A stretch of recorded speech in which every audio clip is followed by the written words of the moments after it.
Kau Zahid, orang marah kau tiba Aku masjid. tak cakap dengan kau lah. Aku cakap dengan Tahir ni. Aku tak kenal kau siapa lah.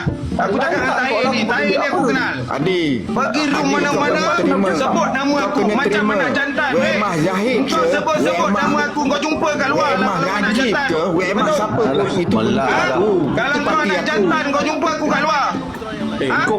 Kau kutuk Najib kenapa? Kau sebab kau kutuk Najib. Aku cakap dengan kau Tahir. Aku terlalu banyak ramai dia. Aku ni tahu kau Tahir. Kalau kau nak jantan, kau jumpa aku kat luar. Kau ni. Kau macam gangster kau lah. Memang aku kata. Kau nak apa? Kau nak apa? Gangster dan kucing lah. Jangan koyak sangat. Jangan koyak sangat, ha? Dengar apa Bukan masalah koyak. Kau ni gangster ke apa ni? Roman Adam cakap. Kau cari titik. Itu Roman Adam pun ni pasal. Kau tak ada kawasan apa. Roman Adam tu bukan revisi. Jangan koyak sangat. Aku sokong Roman Adam Datuk ni Tahir bukan tadi. revisi. Aku sokong Datuk Roman Adam. Habis cerita. Tak, Aziz. Apa hak awak nak cakap Tak pasal mungkin dia ni? punya budak ni. Apa hak Apa saya nak Hukum, cakap? hukum Berarti menitik. saya lah. Najib Kau kau cakap kubur. siapa nak jadi kerajaan boleh kena kritik. Kau tak boleh kritik. Aku tak boleh kritik kau. Semua boleh tak? Tak, apa hak awak? Kami cakap Apa hak bila awak? Tadi kau sebut nama aku kan? Atas silakan atas. masa kita sebut nama awak? Apa pula orang dah rakam lah. Yang lain diam, yang lain diam. Rakam Orang ada. nak kritik kerajaan boleh kritik. Sekarang ni pada kalau Atai. korang Bukan semua tak kritik suara saya. dengan aku, kau ada nombor telefon aku, telefon Mana-mana mana lepas. ambil jumpa korang. Aku buat Okey, bagi Atai cakap, bagi Atai cakap, bagi Atai cakap. Bagi Atai cakap, bagi Atai cakap. Semua sabar, sabar.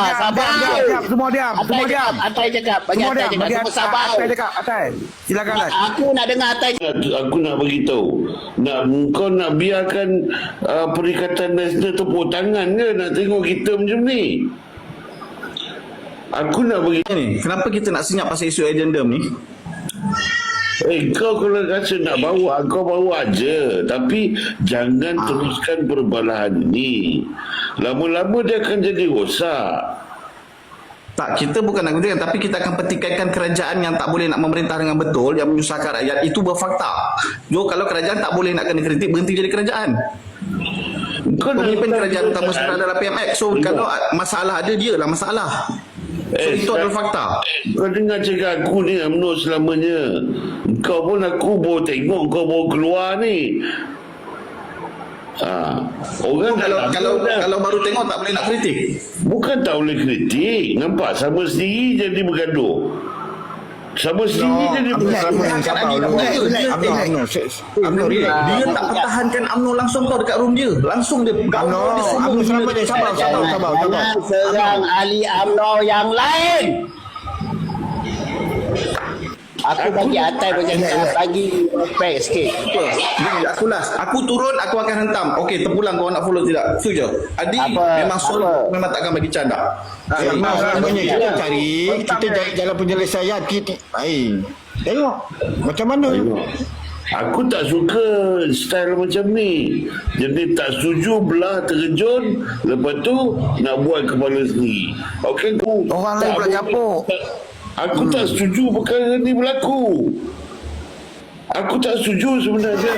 Tapi Dia aku, macam ni lah. Tapi aku juga tunggu lah. Jangan potong. Jangan potong. Kejap lagi kau cakap lah. Aku maki kau pantat dan korang ni babi. Ni aku punya style. Relax.